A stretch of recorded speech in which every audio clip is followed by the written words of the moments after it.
Eu quero fazer um pedido a todos aí que nos acompanham pela internet. É que se você gosta, aprova o trabalho que a nossa igreja tem feito de transmissão, para que você se inscreva nas páginas da igreja, você curta, você comente, você compartilhe, além de estar orando por nós, porque isso ajuda esse ministério online.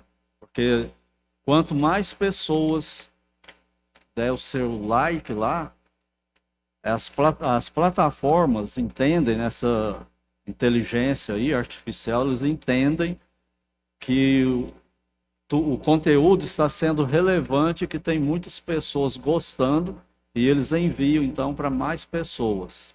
E assim vai multiplicando, né, o alcance da. O nosso objetivo é levar a palavra de Deus, é evangelizar e alimentar crentes também com a pregação, o ensino sólido das Sagradas Escrituras.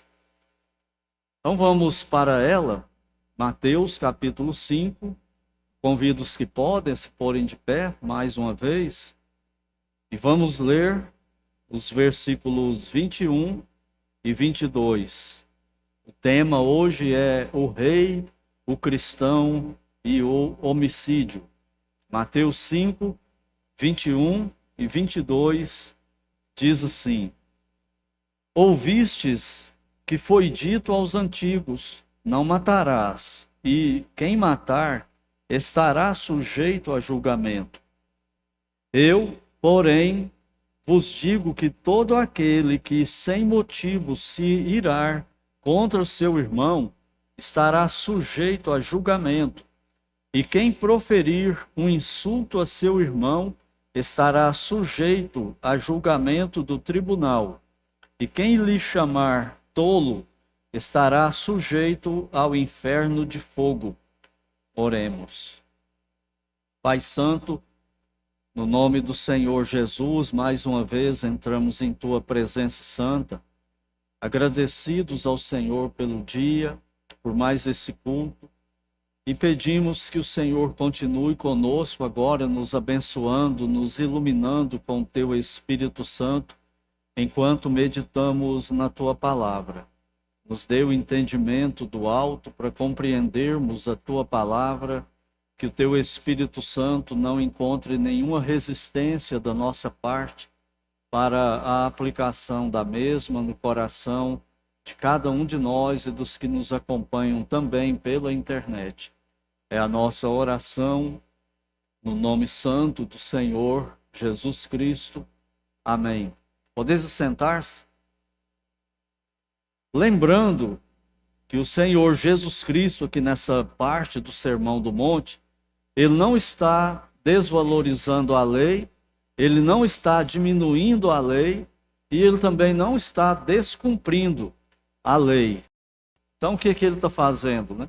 Ele está corrigindo a compreensão errada sobre a lei, a guarda, a prática da lei, que os sacerdotes, escribas, saduceus e fariseus tinham e que ensinava isso para o povo, de uma forma equivocada, de uma forma errada. Por isso que vai aparecer sempre aí no Sermão do Monte duas expressões que parece que estão se opondo uma à outra, mas na verdade não está.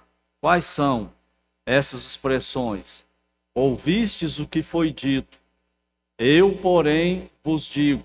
Então isso sempre vai aparecer no Sermão do Monte com essas expressões, ou alguma variação, mas é a mesma coisa. Ouvistes o que foi dito. Então, quem que ouviu e quem disse? O povo de Israel, aquele povo, inclusive os discípulos, que haviam acabado de se converter, estavam ouvindo esses ensinos errados sobre a lei. Então, ouvistes o que foi dito. Mas eu agora digo para vocês o seguinte, então essa mudança que Cristo faz é que ele agora vai ensinar corretamente a respeito da lei, o que significa a prática dela. Então eles diziam lá em Israel que a justiça vinha da lei. Então a ideia era mais ou menos assim: se você obedecesse à lei em algum assunto, em algum mandamento, o assunto aqui, o foco são os 10 mandamentos, então eles ensinavam o seguinte: se você não quebrar esses mandamentos por aí, então você está justificado diante de Deus. Então virou uma salvação pelas obras, por mérito. E Cristo vai dizer para eles que não é bem isso. A lei nunca justificou ninguém, porque ninguém consegue cumprir a lei. E ele vai mostrar agora exatamente isso, esse alto padrão da lei que ninguém conseguia e não consegue atingir. E ele pega a lei e coloca ela eleva, né, a lei de patamar na nova aliança.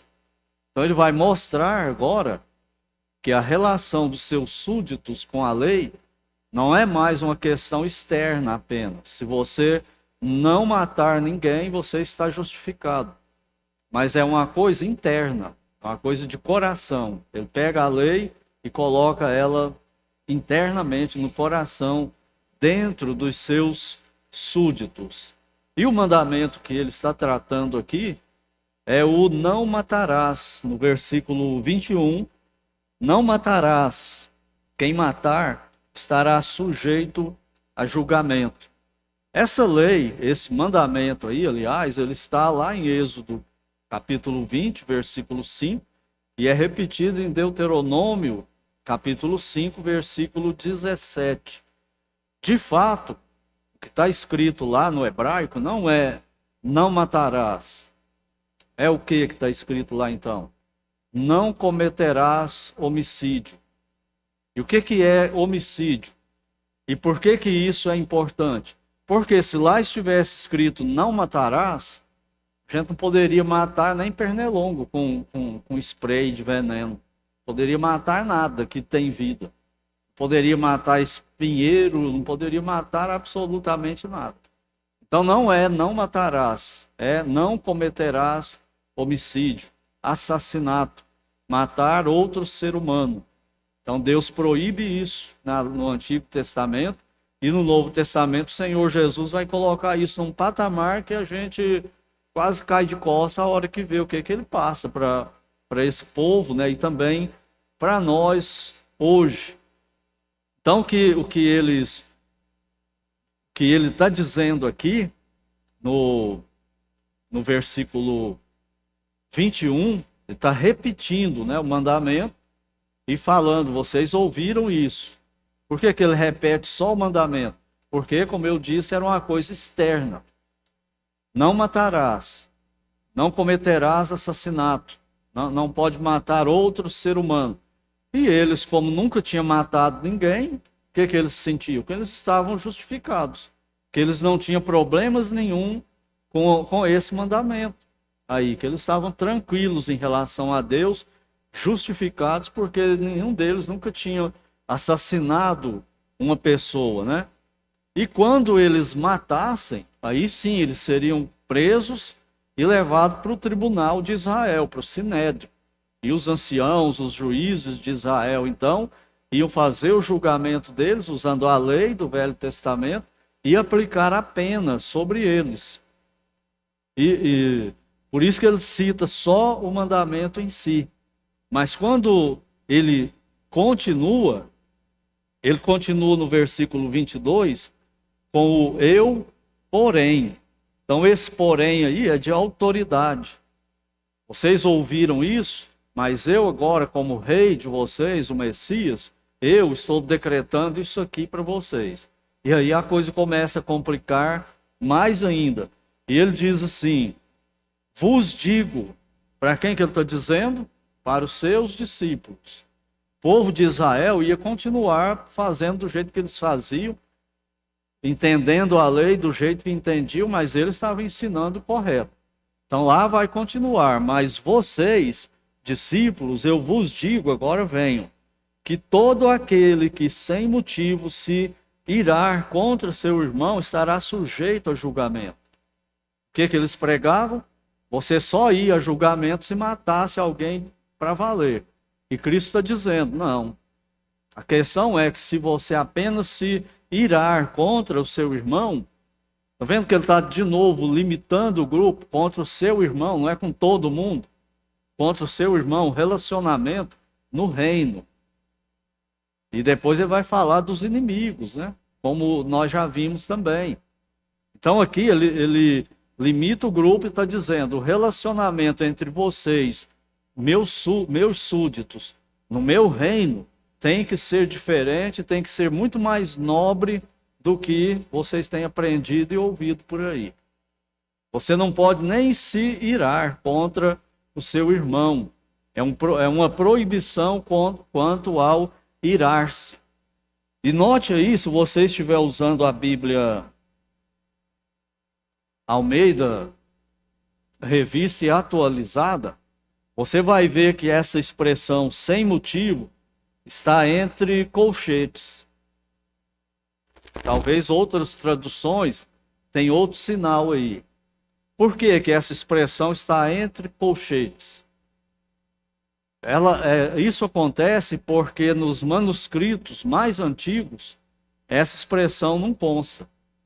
Isso aí entra na crítica literária, né, que vai estudar esse assunto, e não é o nosso caso aqui. Então, por que que está aí? Porque acredita-se que no primeiro século, algum rabino, algum escriba de Israel, acrescentou esse sem motivo aí. Mas ele não está nos manuscritos mais antigos, não consta esse sem motivo. Então, como que seria? Se tirar esse sem motivo, a coisa fica mais forte ainda. Significa o seguinte: todo aquele que se irar contra seu irmão por qualquer motivo, não sem motivo.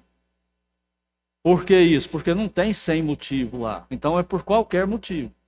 Se você se irar contra o seu irmão por qualquer motivo, você vai ser levado a julgamento. Complicou mais para os discípulos ou facilitou? Complicou muito mais.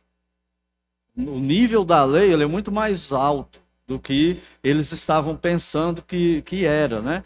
E é exclusivo aos discípulos.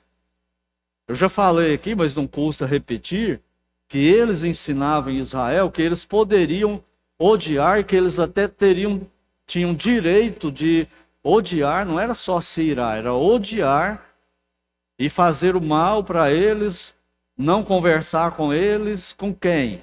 Com os dominadores de Israel, que na época era o Império Romano, antes tinha sido o Império Grego. Eram os dominadores de Israel, são inimigos. Então, com esses aí, vocês têm o direito de odiar. Vocês também podem odiar os samaritanos. Lembra da rixa entre judeu e samaritano? E Cristo vem com a parábola do bom samaritano e acaba com a visão deles, com a interpretação errada deles. Vocês podem odiar os samaritanos, podem odiar os soldados romanos, os cobradores de impostos, e podem odiar também as prostitutas e os ladrões. Então esse grupo aí, eles chamavam de pecadores. Quando aparece na Bíblia, quando eles falam assim, vocês comem com os pecadores, ou é todo esse grupo junto, ou parte dele, alguém deles está lá no meio. Então eles falam isso, era absurdo para eles. Então, esses aí vocês podem odiar sem nenhum problema, que a lei justifica vocês.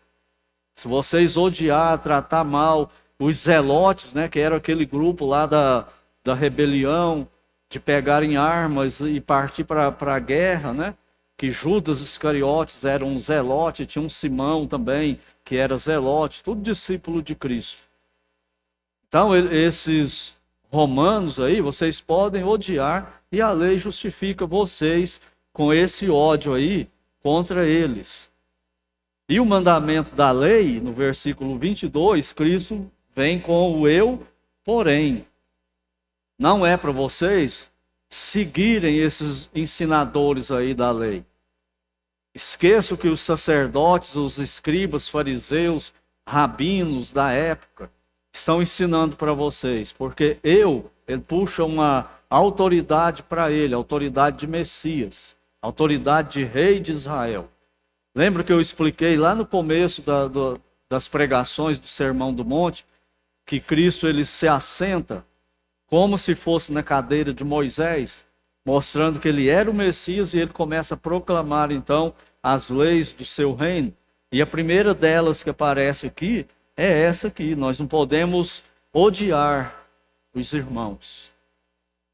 Melhor dizendo, nós não podemos nem nos irar contra irmãos em Cristo. Os súditos, eles deviam ver o sentimento que tem no coração deles. E a partir de agora, eles vão ver a lei com a lente de Cristo, e não daquilo que eles tinham aprendido até ali. Vocês, o que ele está dizendo é: vocês não podem curtir mágoa, raiva, ira no coração de vocês. Vocês não podem conviver com isso em comunhão comigo, com esse tipo de sentimento aí no coração. Vocês não podem sequer insultar um irmão verbalmente, que é xingar, que é o que ele está dizendo aí. Você não pode xingar o irmão. Não é para vocês fazer isso entre vocês.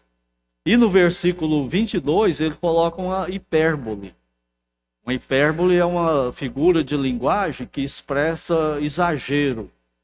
Quando a gente fala assim, por exemplo, eu fui no restaurante tal, estava todo mundo lá. O que é o todo mundo no nosso contexto? É a maioria dos irmãos da igreja estavam lá, mas eram todos os membros da igreja e congregados estavam lá? Não. Como fala assim, João Batista começou a pregar no deserto e toda a Jerusalém ia ter com ele. Significa que não ficava ninguém sem ir lá ver João Batista pregar? Não. É uma hipérbole, uma expressão de exagero. E ele está fazendo isso aqui, usando um exagero. Olha o que acontece se irar contra o irmão, se xingar contra o irmão. Será sujeito a julgamento. E quem proferir um insulto, que é aí que está o xingamento, né? Um insulto a seu irmão, estará sujeito ao julgamento do tribunal. E quem lhe chamar tolo, a palavra aí é raca, que significa cabeça vazia, cabeça oca, que é o que significa. Já imaginou só de falar isso para um irmão? Cristo vê no nosso coração que nós assassinamos ele. Já imaginou como mudou o nível da vida deles, uns com os outros ali? É isso que ele está dizendo. Ele fala: se vocês fizerem isso, vocês já serão levados a julgamento. Mas eles seriam presos e levados no sinédrio? Claro que não. Quem que julga eles? O Messias, o Rei, o Senhor Jesus Cristo. Não é o tribunal humano que está julgando vocês, mas não, sou eu. Eu é que estou julgando. E para mim, eu já decreto que você matou o seu irmão. Por causa dessa raiva. Por causa desse ódio aí no seu coração. Ficar com raiva a ponto de falar mal e xingar. Evitar. Já viu quando dois crentes evitam um ao outro? Eu já vi isso acontecer muito. Ele faz de conta que não está fazendo isso, mas está. Se ele está saindo aqui no corredor e esse irmão ou irmã entra ali, ele disfarça, entra aqui no banco, sai por essa porta, ninguém viu. Ninguém reparou isso muito. Talvez ninguém, só ele. Mas quem julgou ele por essa atitude? O rei. O rei julgou. Não adianta ele orar bonito depois e falar coisa certinha teologicamente, já está a comunhão quebrada com ele. Esse é o nível do relacionamento agora. Ele não pode ter mais isso, né? O súdito dele já matou, já se tornou assassino. Então, irmãos, lembrem-se disso. Cônjuges, temos vários aqui. E nos assistindo também pela internet. Vários casais, casados. Quando você fica com raiva no coração, matou. Você já é assassino, você já é assassino. Quando o pai, a mãe está com raiva do filho, já virou assassino. Quando o filho está com raiva dos pais, ele já virou assassino. Se ele for crente, né? É para os discípulos, esse padrão aqui. Entendeu o nível que é? Se você trabalha com alguém crente, e ele é superior ou inferior a você, e você ficou com raiva dele ali, você já cometeu assassinato. Deus te julga desse jeito, e me julga desse jeito também. Na igreja, a mesma coisa. Quando a gente fica com raiva de alguém e curte essa raiva no coração, por isso que Paulo vai dizer: irai-vos e não pequeis. Mas o crente, na verdade, só pode ter um único tipo de ira que Deus aceita. Qual é a ira? Aquela que nós já vimos. É quando nós nos iramos contra o pecado por causa da glória de Deus. É só nesse caso. Então, é quase nunca. Qualquer outro tipo de ira é pecaminoso. Qualquer outro tipo de raiva é pecaminoso. Por exemplo, quando nós vimos lá no desfile do carnaval, o povo fazendo aquelas coisas todas lá, em alusão a Deus, debochando, né? É justo nós ficarmos irados contra eles, por causa do pecado deles, atingindo a glória de Deus, a honra de Deus. Mas nós podemos ir lá com a arma e matar eles? Nós podemos ir lá com paus e bater neles? Não. Irai-vos e não pequeis, tira essa ira do coração. Não se ponha o sol sobre a vossa ira. Não, ele está usando um período de tempo aí para dizer o seguinte: não deixe demorar no seu coração essa raiva, essa ira que você está sentindo aí, por causa de Deus. E por causa de pessoas, por causa de irmãos em Cristo, aí é de jeito nenhum. Você não tem razão em momento nenhum, em situação nenhuma, para odiar o irmão. Acaba com a gente, não acaba? Entende? Porque quando Cristo pregava, o povo ia embora, ia saindo. Duro é esse discurso. Quem pode cumprir? Por causa desse padrão. Para eles era só: eu nunca matei ninguém, estou de boa com Deus. Não, nunca matou. Para Deus você matou, e muitas pessoas. Negar a palavra, a pessoa não conversa, a pessoa chegar atrasado na igreja para não conversar com as pessoas, sair correndo do culto porque ele está com raiva de alguém na igreja e tem medo que essa pessoa chega lá, ele vai ter que cumprimentar, conversar, então ele chega atrasado e vai embora primeiro. Mas se chamar para orar, é um show de oração. Para Deus é um assassino, é uma assassina. O nível é alto. Nosso nível de relacionamento deve ser na base do amor, não na base da raiva, não na base da ira. Então lembre-se disso nos relacionamentos. Lá em Gálatas 6:10 diz: por isso, enquanto tivermos oportunidade, façamos bem a todos. Mas o versículo para aí? Não. Mas especialmente aos da família da fé. Está vendo aí? Pode nem irar contra a pessoa. Só que a gente ira. Não ira? Uns contra os outros. Ele fala também em Romanos 12:18, se possível, quanto depender de vós, tende paz com todos os homens. Imagina então entre os súditos, como que não deve ser esse relacionamento, o nível desse relacionamento, como que não é.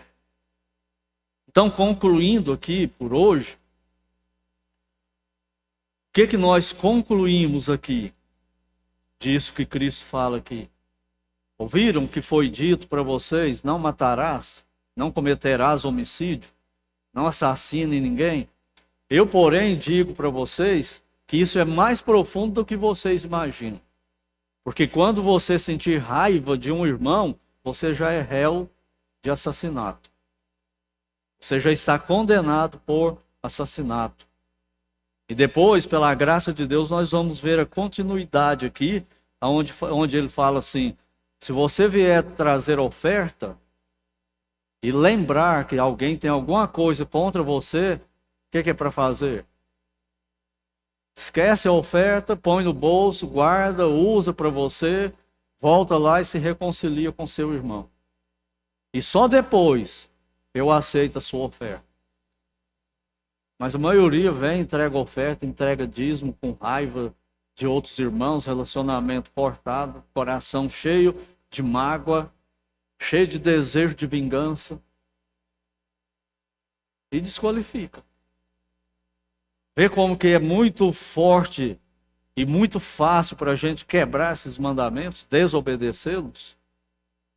E ficar com a comunhão quebrada, pensando que está tudo bem e não tem nada bem com Deus. Entende por que Cristo vai dizer para a igreja de Laodiceia: vocês me dão náusea, eu estou a ponto de vomitar vocês da minha boca? É por causa dessas coisas. Por causa dessas infidelidades a Ele.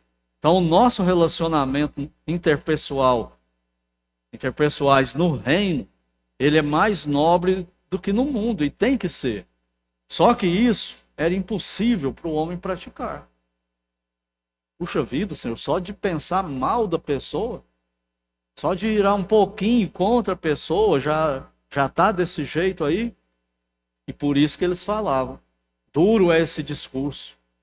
Quem pode suportar? Ia saindo, muita gente. Ia saindo. As pessoas iam embora, abandonando Cristo. Tinha uma multidão. Aqui no Sermão do Monte, Mateus escreve que eram grandes multidões que estavam lá ouvindo ele. Mas no final do ministério dele, ele tinha mais ou menos 120 discípulos apenas, quando ele foi para a cruz. Cadê as multidões? Estavam atrás de milagre, ver show de exorcismo. Estavam atrás disso, de bênçãos dele. Mas não do relacionamento sério com ele, para valer, santo, obediente. Isso eles não queriam. Eles queriam as bênçãos que ele podia dar. Então, o que nós fazemos com essa ira? O que a gente faz com isso? Porque você ira, não ira? Eu nunca irei na vida. Mas, você acredita isso? Eu nunca irei na vida?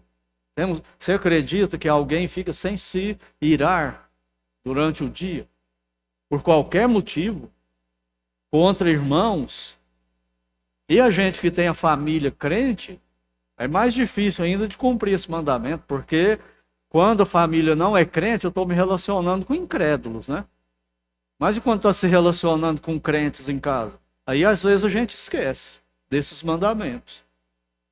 E aí lá a gente deixa aflorar a nossa natureza carnal, muito mais do que aqui, não é? Aqui, se um de nós ficar irado por qualquer motivo, a gente disfarça, não é? Mas e em casa? Mas aqui, lá, disfarçando ou não, é réu de assassinato para Deus. Por isso que nós temos que nos cuidar o tempo todo. E quando a gente se irar, ninguém quer ficar irado. Mas não tem jeito, a hora que você vê, você já irou. O que a gente faz? 1 João 1,9. Se confessarmos os nossos pecados, Ele é fiel e justo para perdoar os nossos pecados e nos purificar de toda injustiça. E essa ira é injustiça. Aí, isso nos joga lá no versículo 3 de Mateus 5. Que é o quê? Bem-aventurados os humildes de espírito. Você é humilde de espírito? Você se deixa quebrantar? Você confessa esse pecado? Você reconhece? Admite? Senhor, pequei contra minha esposa. Senhor, pequei contra meu filho, minha filha, meu marido. Pequei contra o irmão, contra a irmã. Me perdoa, Senhor. O crente nasce de novo no arrependimento, não é? E a nossa vida até a glorificação é uma vida de arrependimentos. O tempo todo, porque nós continuamos pecadores. Mas se a pessoa não passou pela regeneração, não se tornou humilde de espírito, ele não vai se dobrar. Ele vai continuar irado, vai deixar essa ira virar ódio, vai criar inimizade, vai procurar fazer o mal, prejudicar, se vingar, e fica nutrindo aquilo ali no coração, pensando que está tudo bem com Deus. Talvez uma pessoa assim nem salva seja. É uma religiosa que vai para uma igreja evangélica qualquer e não passa disso. Mas não tem aquela seriedade mesmo com Deus em relação a pecado. Aquilo que desagrada a Deus. Como eu disse, nós somos pecadores e o tempo todo nós precisamos nos arrepender. E com a ira não é diferente. Por isso que eu falo aqui para vocês que nós devemos ter esse exercício nas mínimas coisas. Eu desenvolvi, estou desenvolvendo isso ainda, né? Aonde? Mais em casa do que em qualquer outro lugar. Assistindo o jogo do time que você torce. Você fica irado ou não assistindo o jogo? Tem uns aí que ficam mais do que outros, né? Com o time. Aí o que ele faz? A hora que você, quando você percebe, você está com esse tipo de ira aqui e piorando no coração contra os adversários, contra os jogadores do seu time que não estão jogando bem, contra o técnico que está errando. E você está igual um ímpio, filho do diabo, e não filho de Deus. Imitando o diabo e não imitando Cristo. Senhor, me perdoa. Olha o meu coração aqui agora, olha o que eu pensei, olha o que eu desejei. Eu não tinha noção disso. E no relacionamento conjugal é a mesma coisa. Nos outros relacionamentos é a mesma coisa. Então você tem que olhar para o seu coração, admitir, ser humilde de espírito. E admitir, eu tenho esse problema. Eu estou lutando com isso, Senhor. Mas olha, Senhor, eu caí de novo. O que Deus quer que a gente faça? Que eu corra dele? Igual Adão tentou? Fala, Senhor, ó, eu pequei de novo. Então eu não vou pedir perdão mais não. Estou com vergonha. Eu cansei de pedir perdão e repetir o pecado. Ele fala, foi por isso que eu matei o meu filho na cruz, para te salvar. Você não entendeu ainda não? E toda vez que ele vem para nós, aliás, que nós corremos para ele, pedimos perdão, arrependido, seja pelo que for que tivermos pecado, o que ele faz? Perdoa e purifica. E o que nós temos que fazer com irmãos que vêm até nós e pedem perdão também? Mesma coisa. Mas é o que a gente quer fazer? Não, nesse caso eu tenho razão. Nesse caso eu estou certo. Tá, não, você está errado. A Bíblia está certa. Deus está certo. Por isso que ser crente não é fácil. Esse negócio, depois que você aceitar Cristo, tudo vai melhorar na sua vida. Você se converte mesmo e começa a levar a Bíblia a sério, a vida com Deus a sério.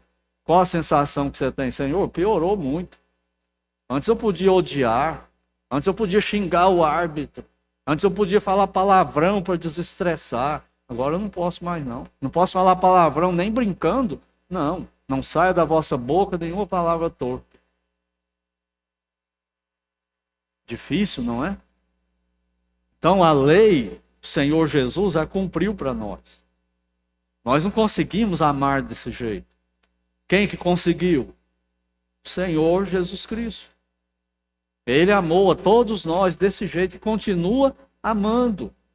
Lembre-se, Deus não ama a gente mais hoje e menos amanhã.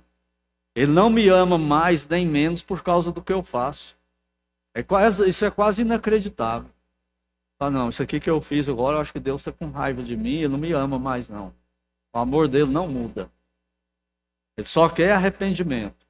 Só quer humildade de espírito para ir até ele, se entregar, pedir perdão, confessando o pecado e querendo mudar em relação a isso. Só que muitos continuam pensando igual os fariseus. Muitas vezes, principalmente quando no seminário a gente saía para evangelizar, e a gente encontrava muito com incrédulo, né, que não tinha noção de Bíblia, e falava para eles assim, você é pecador, você precisa de um Salvador. Não, não sou pecador não. O que é a primeira frase que vem logo depois? Eu não sou pecador não, eu nunca matei. É disso que Cristo está falando aqui. É exatamente assim que os rabinos, escribas e fariseus ensinavam para o povo. Não matarás. E eles ensinavam isso. Você só será réu quando você matar alguém. E essas pessoas hoje continuam pensando assim. Eu nunca matei ninguém, então eu não sou culpado desse mandamento aqui, eu nunca transgredi ele. Você já pensou isso? Esse mandamento aqui do assassinato, eu nunca transgredi. Eu nunca matei uma pessoa. Você já matou alguém? Tem algum assassino aqui que matou alguém?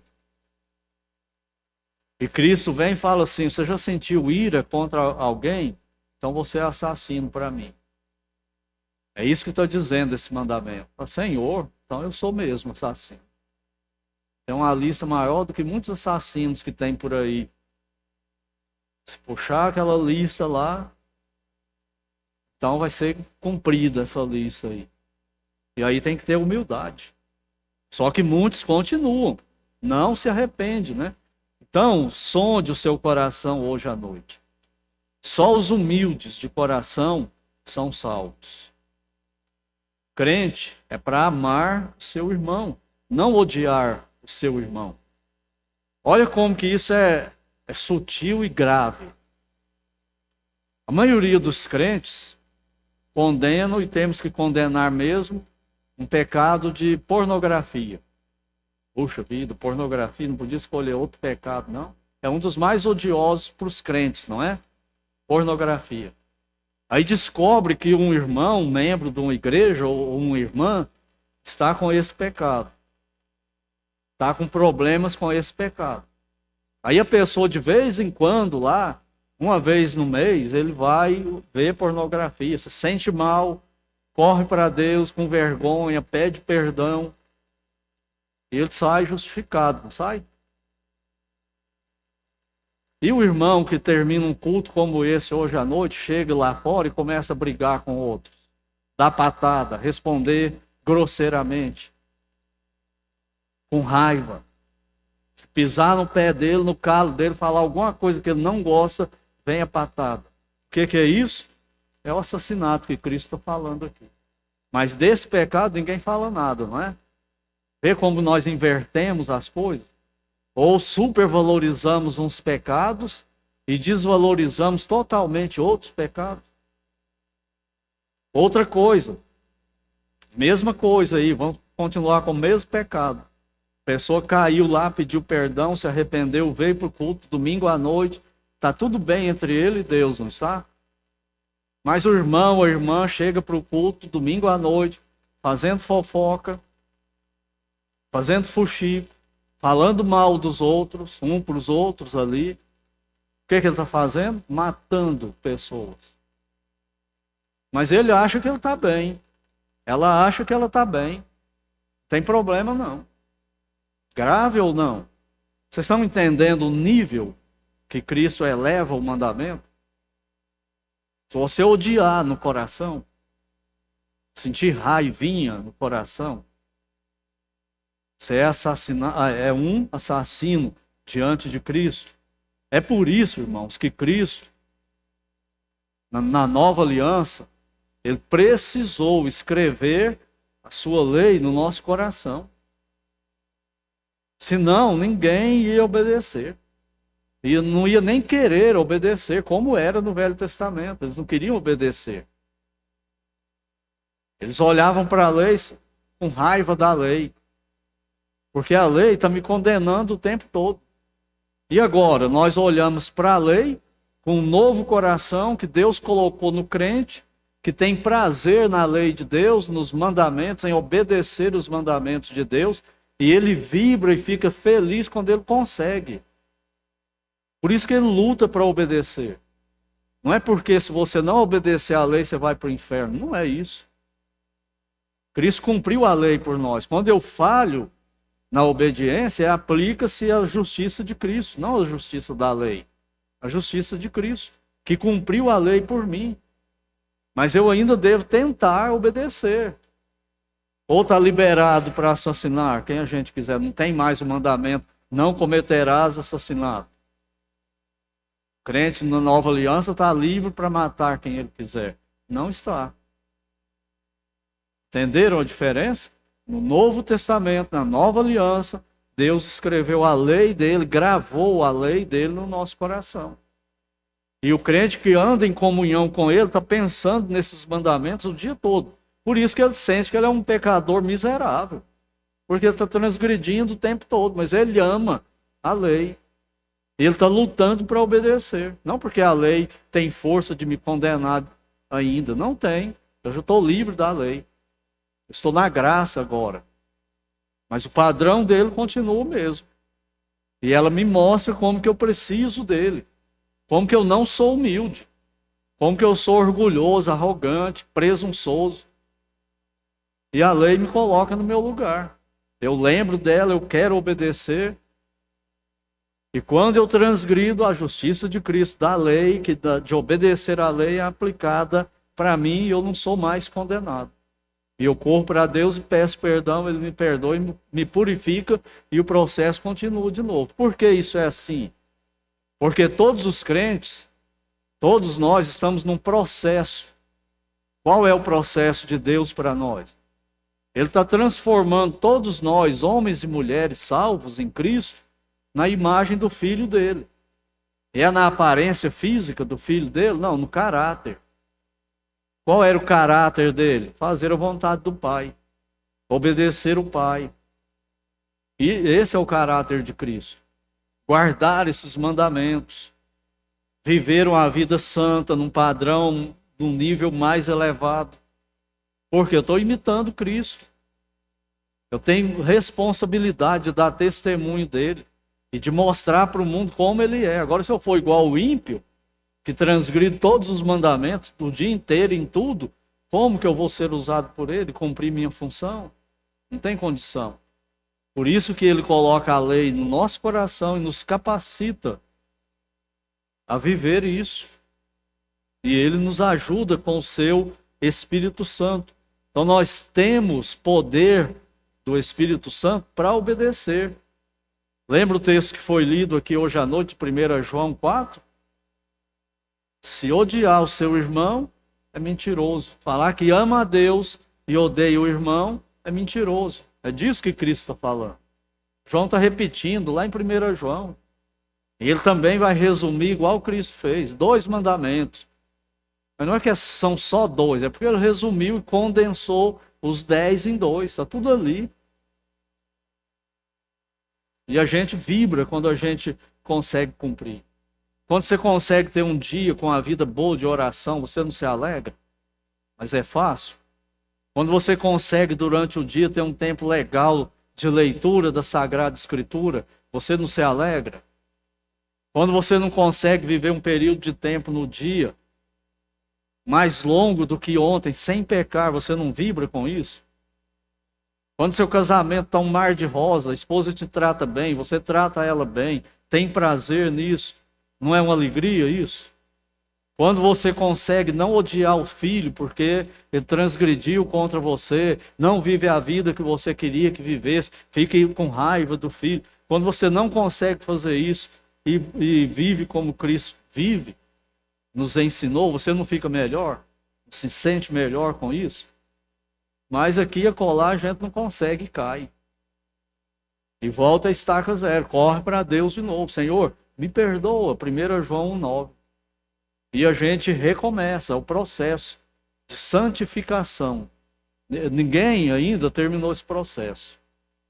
Em ninguém de nós Deus terminou esse processo.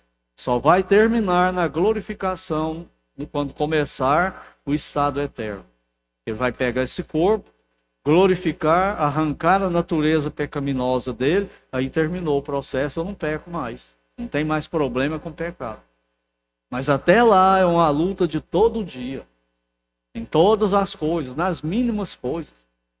Como eu ilustro com coisa bem simples, né? Passar no sinal vermelho.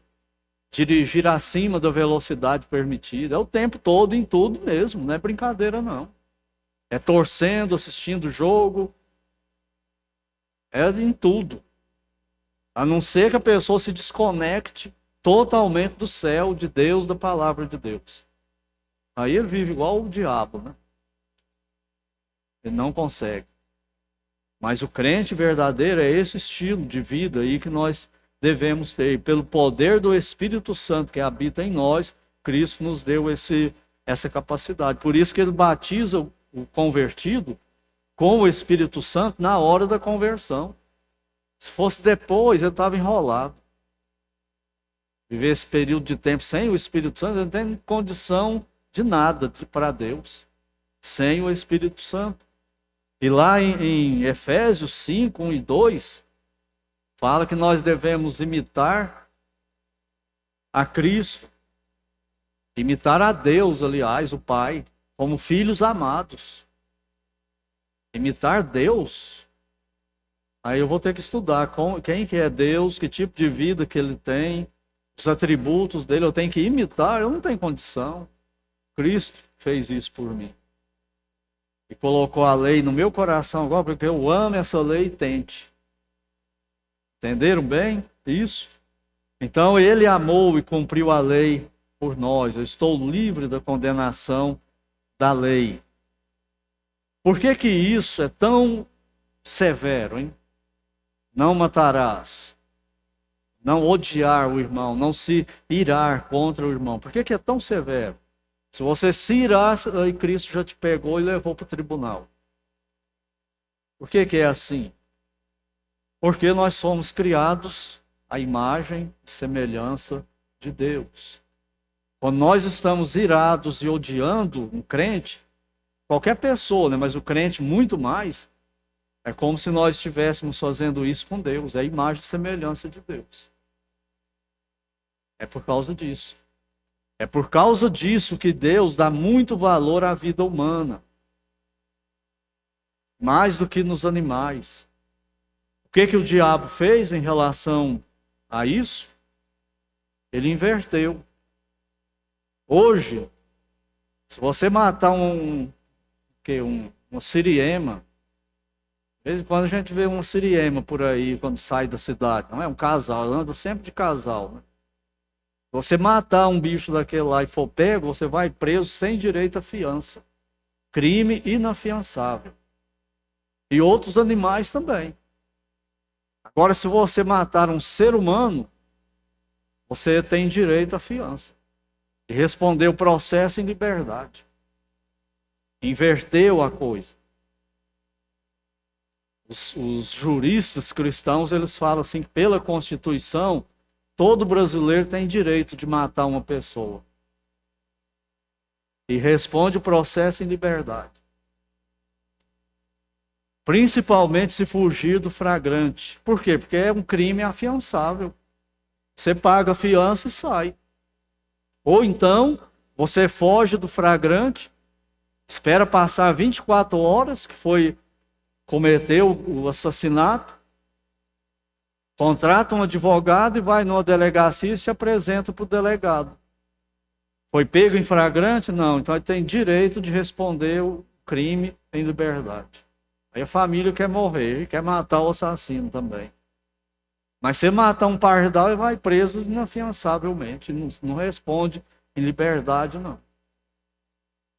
Entende o que o diabo fez com a imagem e semelhança de Deus? Ele fez o ser humano dar mais valor em animais do que no outro ser humano, que é a imagem e semelhança do Criador. Por isso que hoje as pessoas estão tratando animais como pessoas e tratando pessoas como animais. Maltratando pessoas e tratando muito bem animais. Animais é cheio de amor, delicadeza, cordialidade, e o ser humano é o bico da botina. Por quê? Porque está influenciado pelo diabo e pelos demônios para fazer isso. E acha que isso não tem nada a ver, que isso é brincadeira. Não é. Isso é coisa satânica. Para pegar o crente e fazer com que o crente fique pecando o tempo todo. Então lembre-se disso, nós somos imagem e semelhança de Deus. Lembra o que Tiago fala? Com a boca, nós abençoamos as coisas, abençoamos a pessoa, e com a mesma boca nós amaldiçoamos as pessoas que são a imagem e semelhança de Deus. É por causa disso. Então lembre-se disso quando você for falar mal de alguém. Quando você for contar uma coisa negativa de alguém. Quando tiver com o coração irado, lembre-se disso. Deus está te julgando. Ali, naquele momento. Você vira assassino. enquanto não confessar, está lá no tribunal. É o que ele fala no versículo 22. Está lá no tribunal. Precisa haver confissão. E a maioria das pessoas que comete o pecado de ira, como de gula, e de fofoca, e de outras coisas, eles não confessam seus pecados. Eles vivem no pecado. E ainda quando alguém cutuca, ela defende o pecado. Defende a prática do pecado. Então lembre-se disso. Cristo não defende. Ele deixou a glória do Pai, a glória dele mesmo, a glória do Espírito Santo, a glória eterna no céu, e ele veio aqui para morrer por nós e salvar homens e mulheres criados à imagem e semelhança do Pai. E agora ele morreu, cumpriu essa missão terrível que ele veio fazer, cruenta desse tanto, e nos salva e nos coloca no seu reino, e nós vamos viver igual aos ímpios, cheios de orgulho, de raiva, de maldade, de assassinato, de imoralidade, de fofoca, de denegrir as outras pessoas.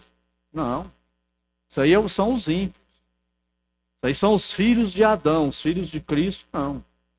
Estão em outro reino e tem que viver num outro nível de vida. Ele está formando uma nova humanidade.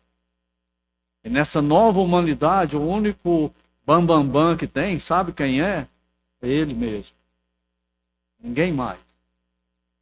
Pode ter estrelismo, não pode ter orgulho, não pode ter vaidade, egocentrismo. O único que tem que aparecer mais do que todo mundo é ele. E nós não. Nós somos servos uns dos outros. Lembra quando ele disse, se você quiser ser grande, seja servo de todos. Sabe, aí no mundo, o grandão é quem manda. O grandão é quem é servido. Mas sabe, no meu reino, quem é o grandão? É quem serve todo mundo. Quem quer ajudar todo mundo. É esse aí. Eu amo esse, eu tenho compromisso com esse. Com os demais, não. Então só ele tem esse privilégio, e porque ele é Deus, ele tem direito a isso. Ele merece ser tratado e honrado sobre todas as pessoas. Então, terminando, como é o seu comportamento com os irmãos? Como que é? Responda aí no seu coração para Deus. Cristo está vendo. Como é o seu relacionamento, comportamento com os irmãos? Raivinha dos irmãos? Cuidado. Se irar contra o seu irmão é réu de assassinato. Qual o jeito certo, então, de fazer? O irmão errou, a irmã errou, eu tenho que ir lá. Ou não falar nada sobre ele para ninguém. Tem que engolir. Mas você quer ajudar ele mesmo? Vai lá e fala com ele, trata com ele. Ora por ele, procura ajudar. Se não conseguir, chama outra pessoa, peça ajuda. O problema é que a gente não faz isso. A hora que a gente vê, a gente já falou mal da pessoa. Já falou o ponto negativo que a gente está vendo e o outro nem percebia. Agora o outro está vendo também, porque eu fui bocudo, falei para a pessoa. Agora nós somos dois que estamos no mesmo pecado. E o principal sou eu que acendi o fogo. Então lembremos-nos desses ensinos de Cristo aqui. Lá em João 6, quando o povo vai saindo, Cristo faz uma pergunta, não faz? Para os apóstolos. Qual foi a pergunta? O que a multidão ia dizendo? Duro é esse discurso. Quem pode ouvir isso? Quem pode praticar? E foram embora. O que ele perguntou para os apóstolos? Vocês também vão querer ir embora? Você também vai desistir? Você acha que é muito difícil? Esse nível de vida? Esse é o meu nível. Você desiste? O que Pedro falou? Senhor, para quem nós iremos? Só tu tens as palavras de vida eterna. Que Deus nos ajude a responder igual Pedro. Ele está perguntando até hoje. Não ire. Se você irá, é réu de assassinato. Ah, não, isso aí não é assim não. Eu desisto. Que nós todos respondamos como Pedro. Senhor, Para onde que eu vou se eu desistir dessa vida com o Senhor? Eu não tenho outra opção, não existe outra vida para mim aqui na terra. Só essa com o Senhor, eu sei como ela é. Ela é difícil, é impossível para mim, mas o Senhor viveu ela para mim.